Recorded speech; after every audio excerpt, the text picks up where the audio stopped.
to March in Purpose. I think this is actually day 7 and not day 8. So today we're going to be talking about trusting in God's promises, aka the sovereignty of God. This is a topic that I am currently learning, still going through because in my head, God was just a loving father, right, with compassion and, just everything that you would want him to be, essentially. Everything that we lack, he is. But you see, there's another aspect to God that we need to understand as Christians, and I keep going over this because I think this is a topic that people need to really understand, is that God is not some fluffy father in the sky, right, that gives you treats for good behavior and ignores the bad behavior that we have. This is not going to be an easy digestible message, but this is a message of conviction, because we need it as well. We need a balance. One thing God showed me last year was Jeremiah 8, to show me, to bring to my attention that he is indeed a God of judgment. He exercises judgment that is fair and that is honest. Okay, so we understand that God is not some tyrant in the sky, you know, expecting us to 100% be perfect, not make any mistakes, and run with it. But we need to also understand that when we do make mistakes, we will be corrected in whatever method of correction that we need in order to change effectively. And I spoke a little bit on YouTube about just the different things that I would have gone through, my disobedience, people pleasing tendencies that would have led me into this, I'm going to say, area of deficit in my life where all those people that I was trying to people please towards, essentially, none of them can help me. Only He can bring me out of this situation. And I've come to understand that I need to be following God's leadership and nobody else's. And that goes for every single aspect in my life. Like, I tried that method. This is tying into March into Purpose, because I've tried that method of strife. Like, I said, okay, fine, I'm gonna do this, I'm gonna do that, I'm gonna make sure that my T's are crossed and my I's are dotted.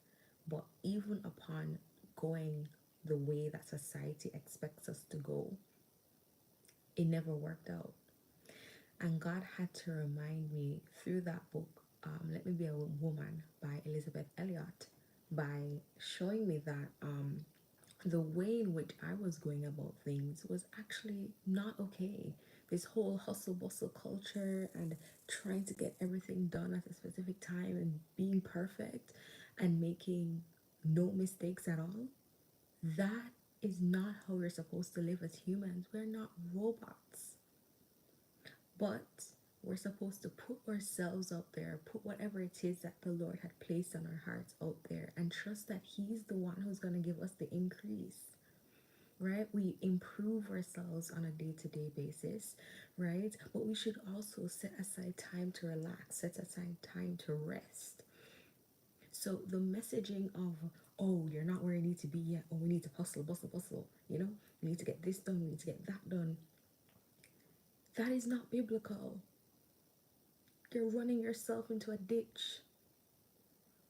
Take the time you need to rest and get replenished and restored, because that is the kingdom plan. Thank you so much for liking. That is the kingdom plan that God has for us. Okay? We also need to understand that there are things that are going on in our life that we may not have any control of. If those things we're supposed to give back to God and understand that it's not our battle to begin with. If God is the God who He says He is, then no devil in hell, no principalities, no powers, it doesn't matter what they claim to be, it doesn't cancel out what God said. And I think trusting in God's sovereignty, right, as we're marching into purpose, as we're marching into the different things that God has called us to, it's very important to recognize who it is that we're actually serving and not have the delusion of who He actually is. Okay, we also need to understand that he's a covenant keeper. He doesn't go back on his word. Like, it's literally outside of his nature to go back on his word. So if he had equipped you with different skills and different talents, okay, it's now your time to now steward what he has given you so that he can bring that increase. Remember, think of him as an investor. And how do we see him as an investor? It comes in that book, the book of the talents in Matthew, or the parable of the talents in Matthew, where he places inside people different talents, and he is expecting a return on investment. And the more you bring investment is the more you get increase. So now is not the time to just kind of like go on the wayside, toss your gifts, and just let it be. But no, it's actually time to steward the resources that God would have given you. I need you to look intrinsically. What are the things that you're naturally good at? What are the things that you can bring return on, increasement and increase in, and actually allow yourself to be trained by the Holy Spirit to develop that skill, that gifting, that talent that He had placed inside of you. Okay, so that God can get a return on His investment. See yourself as a product of a business. Hey girl. Yeah, see yourself as a product of a business. Okay, your job is to ensure that whatever it is that you have on the inside of you is going to bring forth fruit. Your job as a product is to be sold. Okay, and I think that is how we need to start looking at ourselves. And we wonder sometimes, like, why is it that I'm doing this, I'm doing that, and it's not working? Because you're not doing it in the right way. You're operating from a place of strife and contention. Contention, is that the word? But that is something that I had to realize in myself too. I was doing so many different things. Like, I need to do this, I need to do that. But is that what God had created me to do? Or is that something that I have adopted because of the world that I live in? So we really need to be careful what messaging that we're taking in, and make sure that it's lining up with the principles and the practices that God would have ascribed us to follow. So, another thing that we need to understand about God's sovereignty and how it kind of relates into marching into whatever it is that He has called us into is that God is holy. God will never tell us to do something that is going to go outside of His will. And the reason why that is so important to understand, because it's because of sin. We need to understand that it's because of sin why we have strife. It's because of sin why we have just bad things happening in this world, injustice. Okay? It's because of sin. If we notice, all the different things, all the different sins have a ripple effect on our mental health, on our health, okay, on our ability to cope and function in this world, on our ability to even connect with other people.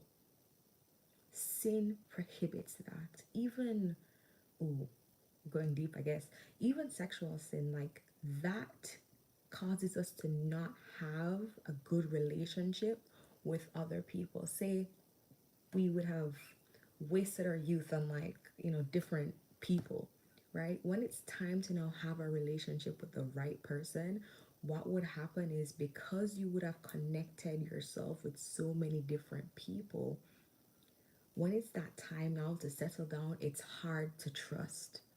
It's hard to connect with them on an emotional level because of the different things that you'd have experienced. So in that same way, using that and applying that to everything else, sin is just not good to function in society.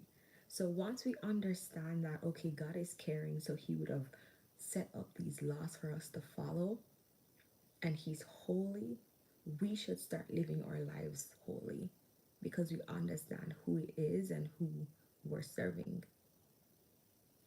Okay?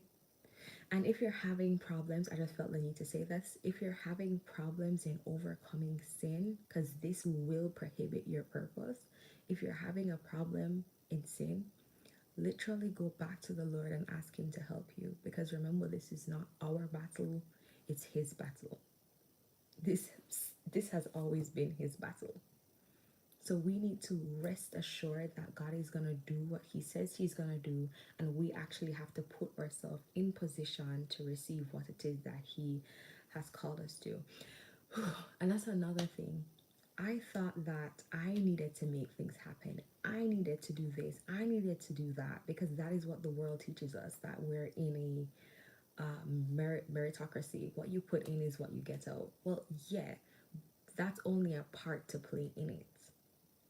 That's only a small part of the whole circle. Another part of it is that, as I said before, getting in alignment. Getting in alignment looks like practicing your craft every day. Well, probably not every day, but practicing it as often, just being consistent overall, asking for feedback, speaking to other people. I do believe that the council of believers or fellowship is not just restricted to the church. I believe that this principle can be practiced in every other aspect of our life. So if it's music, for me, if it's like jewelry, yeah, I probably need to be around more people who are in jewelry, right? So that I know what to look out for, because as the Bible says, iron sharpens iron. And that's very important when we're marching into purpose, that we find the iron that will be able to sharpen us as we are sharpening them. It's a two-way street. And because God is communal, right? He's a God who really values relationship. We also need to make sure that we are having relationship in every single facet of our lives. Every single facet of our life, okay? Whether that's business, you know, maintaining our health, schooling, if you're doing school work, we have to make sure that we are plugged into communities in different aspects of our life so that we will be able to see fruit and growth.